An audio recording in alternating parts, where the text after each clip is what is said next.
Good morning, and today is the 19th of October.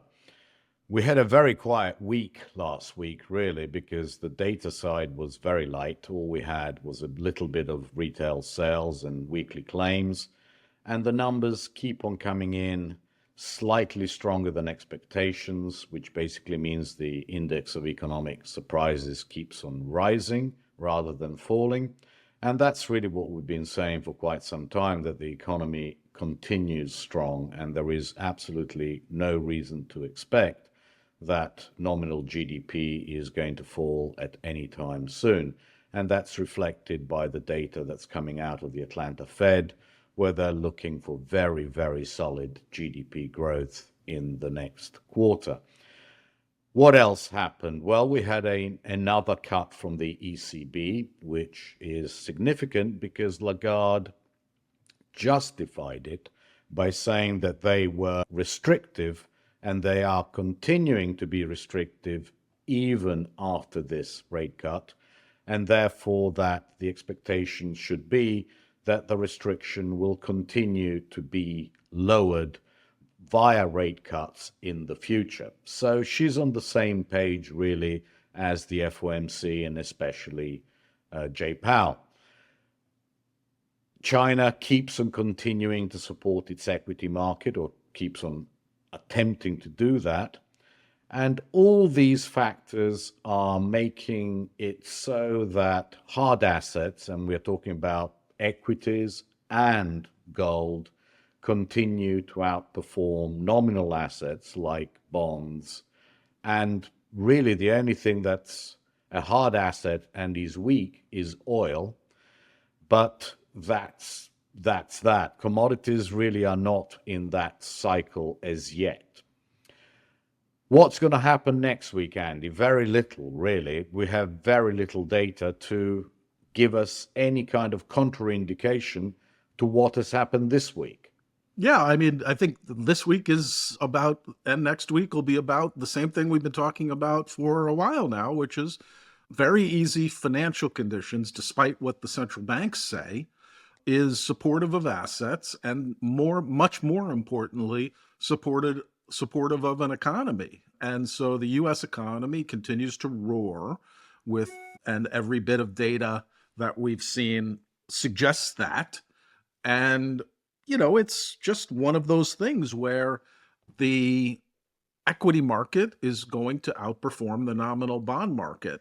But what I would also say about last week and the week before and the week before, besides this strong economy powering equities over bonds, there's also becoming a interesting dynamic regarding expectations for the election. And we're going to cover that next week. It's going to be more of the same. We're going to get some earnings, but it's a relatively quiet week.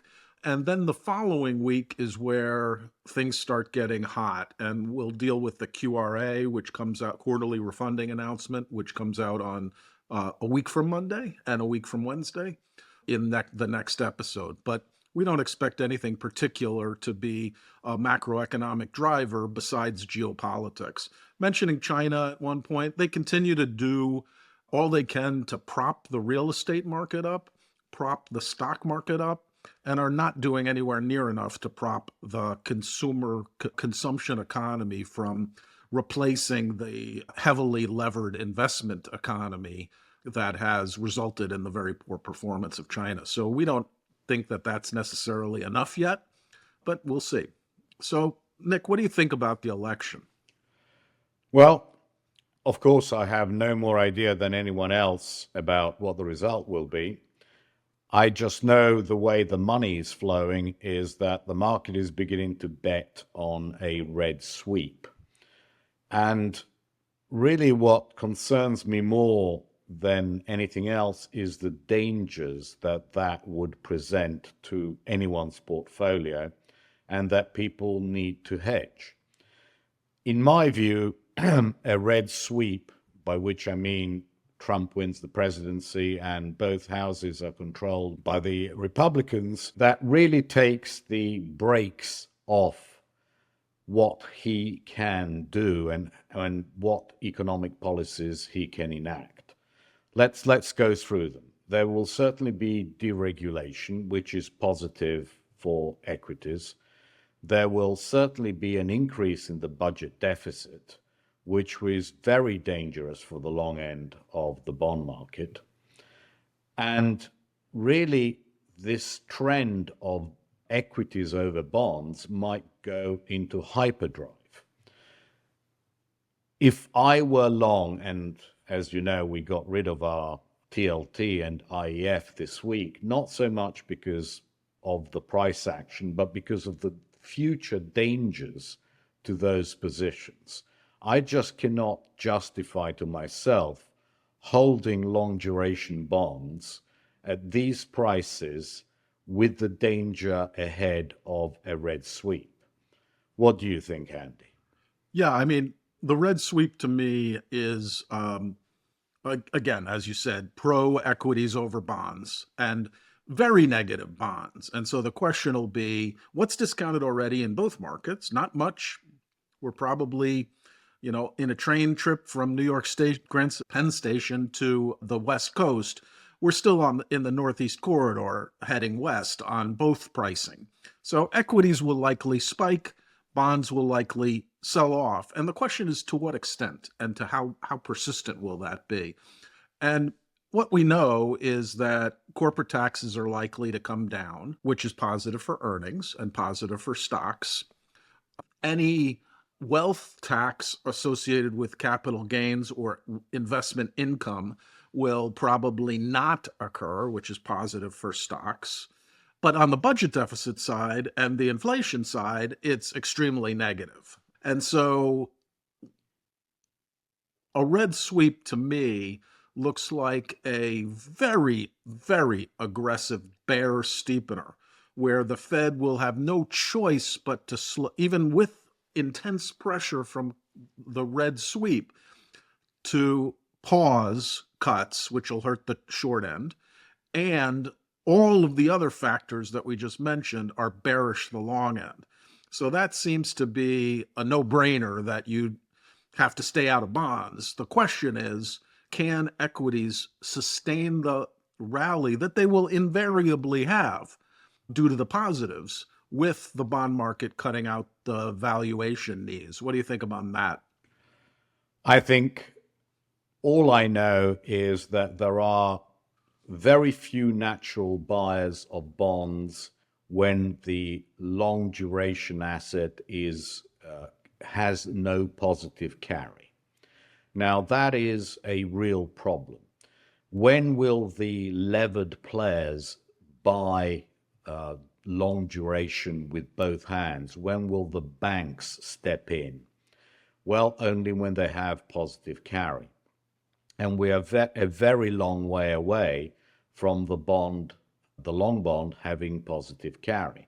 So if the long bond now goes towards 5%, where it would start having positive carry, and even 25 basis points might not be enough of positive carry, that is a very big move. What is that? About 15 to 20% fall in the price of long bonds. That would really suggest that equity valuations, rather that equity multiples, should fall by just about the same kind of percentage point. Naturally, most of that will be taken care of via earnings, increased earnings expectations, as you suggested. The danger is on the bond side, not on the equity side. In any kind of red sweep, even if one of the houses is not controlled by the Republicans, that would naturally mitigate it. But still, I just can't see much hope for bonds here. And that is what worries me. If I were long of long duration, I would have to hedge it.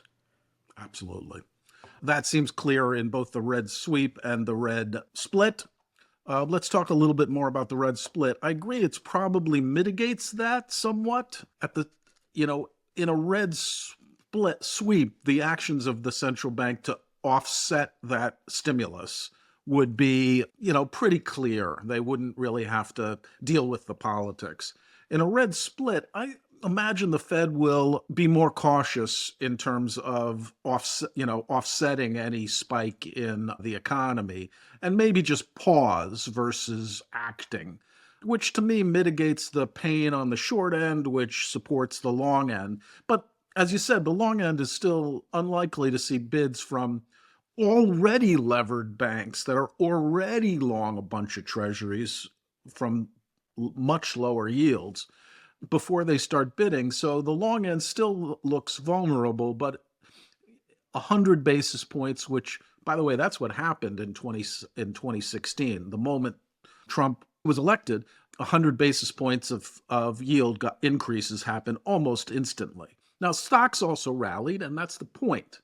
Stocks will rally on good news on taxes, good news on corporates, and bonds will sell off hard. So the risk is in the bonds.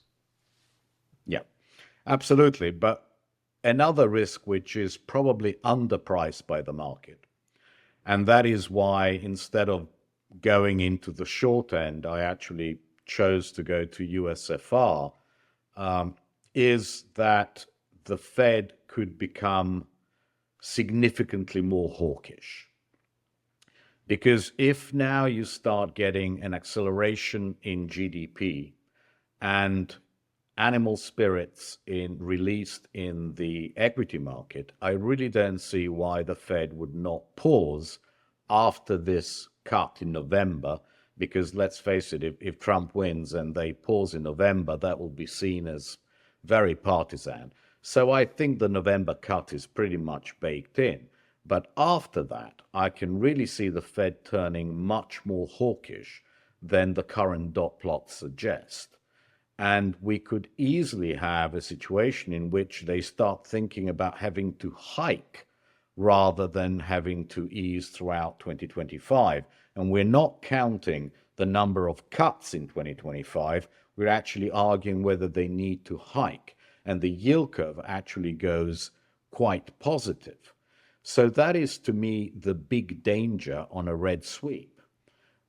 Do you have anything to add to that, Andy? No, I mean, I think it's what we're saying is that the red sweep is very bearish bonds that will require a Fed action and is good for equities, but maybe will be constrained by this very significant drop in bond prices. And the red split is more neutral to both of those things, but in the same direction. What do we think about? So, and one I think it's important to say, the election will happen, and no one can predict it.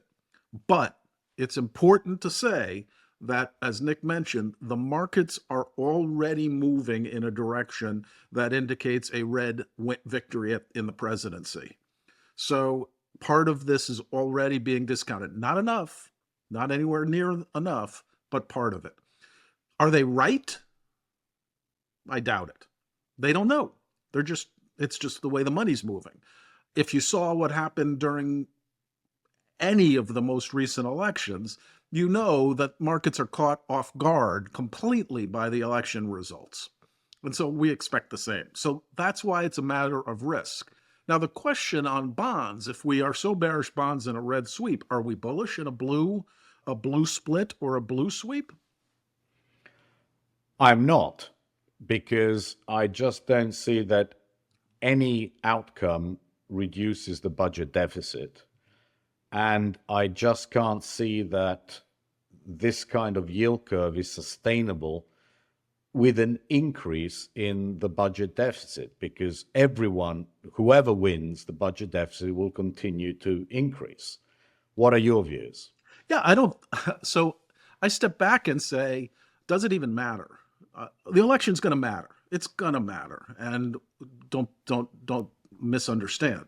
What I'm saying is that the economy is this battleship that's hurling along at 3.4% GDP growth and 2.6 to 3% core PCE year over year. That's a battleship moving forward. And who's pulling the tiller may affect markets, but it's hard to see it affecting the real economy. In my view, bonds have modest upside because of the more likely blue victory is a blue split, which will constrain budget increases and constrain some of the spending tendencies of the Democrats, and will allow the Fed potentially to maintain its path, and that'll be supportive short term of the bonds. But the economy is going to soldier on in that environment. What I'd be more concerned about regarding a blue sweep, which again, markets are pricing it as the least likely outcome, but you never know, is the stock market. Because in a blue sweep, the odds of it's important to distinguish because there's a lot of noise around unrealized capital gain tax policies, which I don't think are actionable, versus realized investment income capital gains tax increases, particularly on the wealthy. That'll be instituted. And 2024 will be the opportunity of a lifetime to sell your equities, even though the economy continues to be strong, capital gains realization before the rate goes up. So in a blue sweep, which again, we think is unlikely, or the markets think is unlikely, stocks are going to get hammered. Yeah. And bonds will do okay. But on the other hand, yes, the bonds will do okay because there'll be all this money which is exiting equities and going into bonds, but they won't go that far. So the odds really are that because the economy is so strong. So really the odds are on a red sweep, long bonds can go 75 to 100 basis points up in yield quite easily. And on a blue sweep, they can go 25 basis points lower, maybe 30 basis points lower, but then they come back. On a red sweep, I don't see them coming back at all, probably even continuing. So the danger is all in bonds. The equities, even on a blue sweep, will come back because the economy is so strong. And we then work out an appropriate valuation and we actually buy the equities levered. So that is not the big problem. The danger for anyone's portfolio who is heavily into duration is what happens to long duration, whatever the outcome of the economy. Because if it's a red sweep, it's an immediate effect. If it's a blue sweep, it's a delayed effect. So those are really the dangers, and we will try to position ourselves to take advantage of either of the outcomes. Yep. I think just to review on equities, equities do the best in a red sweep instantaneously, but the bond market can sell off constrains them because it's so aggressive. In a red split, both of those influences are less, and so but initially less, and eventually bonds sell off. In a blue split, equities are, fine because the economy is strong. In a blue sweep, you buy the dip in equities and you sell the rally in bonds. Yeah, absolutely. And I'll go through those alternatives in my piece next. Sounds great. Bye. See you next week.